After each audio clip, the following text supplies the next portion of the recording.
There is something strange about human beings. They claim to want the truth. They praise honesty. They celebrate courage. And yet, history tells a very different story. Again and again, the people who dared to speak the truth were mocked, exiled, imprisoned, or killed. Not because they were wrong, but because they were dangerous. The crowd does not fear lies. The crowd fears disruption.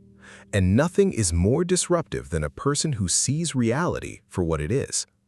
Arthur Schopenhauer once observed that people do not hate an idea because it is false. They hate it because accepting it would force them to change. And change is terrifying, because change requires the death of an old self.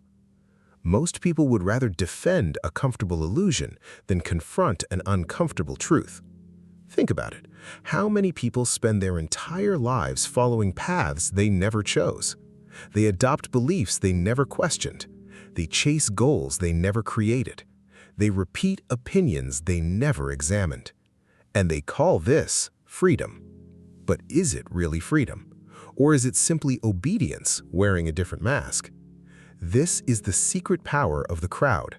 It convinces people they are thinking independently while silently shaping every thought they have. The crowd does not need chains. It does not need prisons. It only needs your desire to belong. Because belonging is one of the deepest human needs. Thousands of years ago, being rejected by your tribe could mean death. Your ancestors survived by fitting in, by obeying, by following. And that ancient instinct still lives inside you today. The world has changed, but your psychology has not. You may think you are making your own decisions, but how many of them were influenced by fear of judgment? How many were shaped by social pressure? How many were chosen simply because everyone else chose them first? Most people never ask these questions because the answers are uncomfortable, and discomfort is what the crowd fears most. That is why independent thinkers have always been treated as threats. Socrates was not executed because he lacked intelligence. He was executed because he taught people how to question. Galileo was not condemned because he hated science. He was condemned because he challenged certainty. Friedrich Nietzsche was not rejected because nobody understood him. He was rejected because he exposed truths many preferred not to see. Notice the pattern.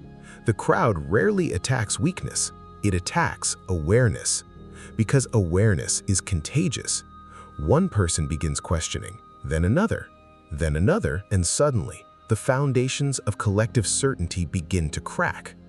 This is why every age creates its own mechanisms of conformity. Sometimes it is religion, sometimes politics, sometimes culture, sometimes social media. The tools change. The psychology remains the same.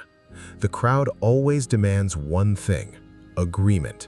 Not truth, agreement. And the moment someone refuses to participate in that agreement, the punishment begins. It may not be physical. Modern societies have developed more sophisticated weapons: ridicule, isolation, character assassination, public humiliation, social exclusion. The goal remains unchanged: make the individual afraid of standing alone.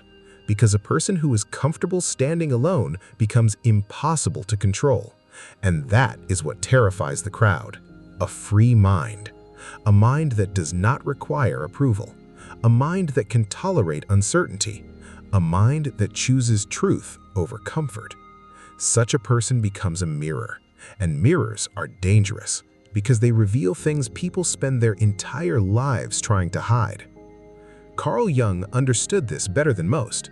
He believed that what we hate most in others often reflects something unresolved within ourselves. When people attack independent thinkers, they are often attacking the part of themselves that longs to be free. The courage they never had, the questions they never asked, the truth they never dared to face. This is why the crowd's hatred is often emotional rather than rational. The independent thinker becomes a living reminder of their surrender, a reminder that another way of living is possible, and nothing is more threatening than possibility. Because possibility destroys excuses. It destroys victimhood. It destroys complacency. It forces people to confront a terrifying realization. Maybe they were never trapped. Maybe they simply lacked the courage to walk away. And this is where the real battle begins. Not between you and society, not between you and the crowd, but between two forces within yourself: the desire to belong and the desire to be free. Every human being carries both.